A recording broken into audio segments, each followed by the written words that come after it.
Alright, y'all, what's up? Alright, what's up, y'all? Welcome back to my channel. It's Nania, and today I'm going to do a video on how and why I became a flight attendant. So in my first video, my welcome to my channel video, I briefly mentioned that I'm currently a flight attendant. So I wanted to make this video to kind of just go further in depth with my story, and so that when you guys see future videos from me on my channel, it kind of makes sense as to what I'm doing, because you know, my current occupation will definitely be incorporated. So yeah, I graduated from undergrad over a year ago in May 2016. I graduated from college. I went to school in Virginia, and then I immediately moved back home to Phoenix, Arizona to work. So at the time, I didn't know what I wanted to do, but I was just ready to not be broke anymore. Like, yeah, I was so broke in college. So I moved back home. I got a little job. It was a little office job, 9 to 5, Monday through Friday. I was in a little cubicle, real simple. And then, yeah, I learned very quickly that I did not like that. It was my first and last 9 to 5 job. I didn't like being like micromanaged, like somebody breathing down my neck.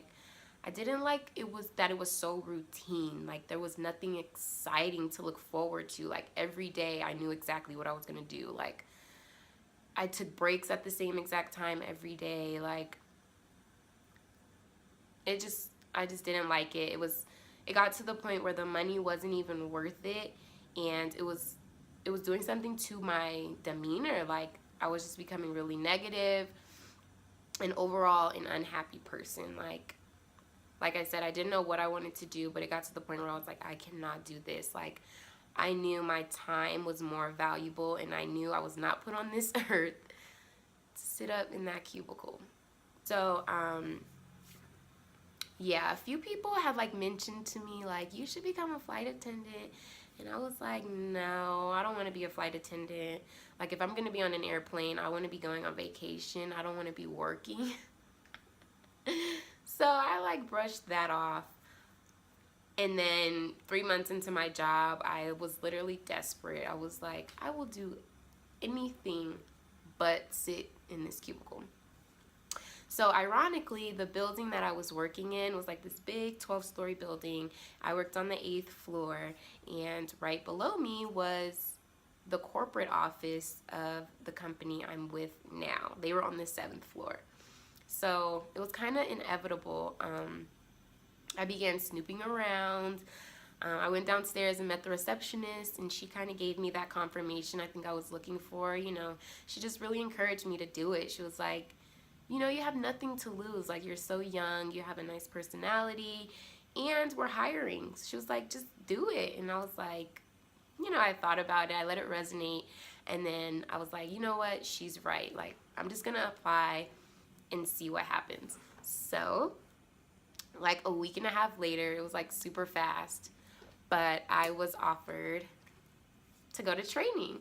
So I immediately put my 2 weeks in to my office job, and then I went to training, and then I have been doing this ever since. It's been like 9 months now, and I have not looked back.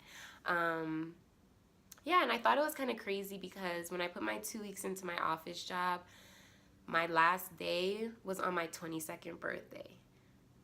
So at the time, you know, I was just like, whatever. But now looking back, I think that's really awesome, because 21-year-old me and 22-year-old me are like night and day. Like I've just grown up so much, and I've just learned so much about being an adult that at the time I didn't realize this, you know, one seemingly simple, small change in my life would actually have a big impact on where I am today and where I will be going.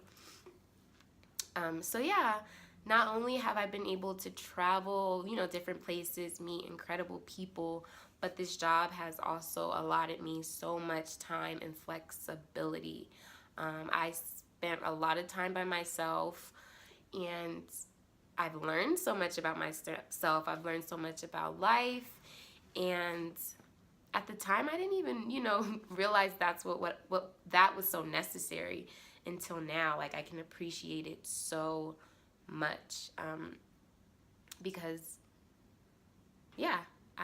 I just appreciate it so much. It's given me so much courage and so much confidence that I feel like I can do anything I put my mind to. And I know that's like cliche, but that's just personally how I feel. Like, I'm just so happy I didn't sell myself short and decide to settle for something because I was too scared. Like, I didn't know what to expect coming from this job. I didn't know what else was out there.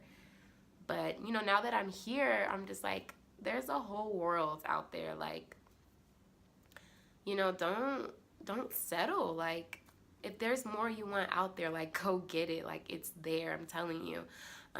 So that is another reason I'm making this video. If there's anyone out there that may be on the fence about becoming a flight attendant, just might be thinking about it, I say do it. Like, do your research. Every airline is going to offer you something else. So do your research, find one that you think works for you, and just go for it. Like, you literally have nothing to lose. Like, worst case, you can always go back to exactly what you were doing, and that's another thing I kept in my mind. Like, I know this job, this little office job, will be here if all else fails. Like, what do I have to lose? So sometimes you just have to take that leap of faith, and I just want to encourage anybody else that may be, feeling the same way and feeling like they can't do it. Like, you definitely can, and it will be so rewarding. So yeah, if you guys have any other questions, if you guys want me to go in depth with the hiring process, or how training went, or how my transition, from one state to another was, just let me know. Leave a comment down below, and I will definitely get back to you guys. I may even make another video. And then I also ask that you guys like and subscribe to my channel, and stay tuned for, what else I have to come. So yeah, thank you guys for tuning in, and I will see you guys soon.